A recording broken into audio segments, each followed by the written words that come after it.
আমি সুব্রদীপ রাহা। আমি ব্যাঙ্গালোরে থাকি। আমি ব্যাঙ্গালোরে সফটওয়্যার ডেভেলপার চাকরি করি। আমি উইকেন্ডে মাঝে মাঝে খেলতে যেতাম, মোস্টলি ব্যাডমিন্টন আর ক্রিকেট খেলি আমি।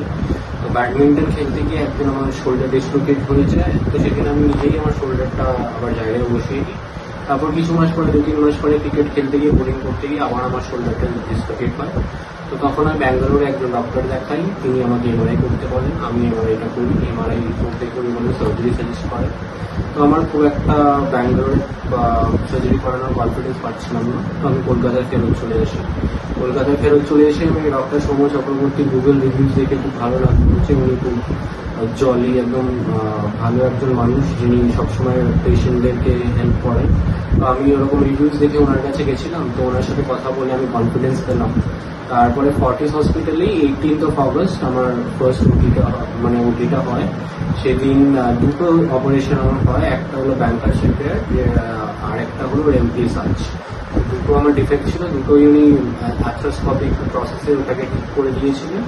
তারপরে ফার্স্ট 2 উইকস আমার শোল্ডার ইমোবিলাইজ ছিল, আমি ছিলাম। তারপর তারাশঙ্কর বাবুর কাছে আমি ফিজিওথেরাপি শুরু করি আস্তে আস্তে, এবং উইদিন 2 মান্থস, এখন আমার 2 মাস হয়েছে সার্জারি। আমি অলরেডি সব রকম মুভমেন্টস করতে পারছি হাতে, আমার কোনো প্রবলেম হচ্ছে না। আর যদিও কোনো প্রবলেম হয়, দে আর অলওয়েজ অ্যাভেলেবল।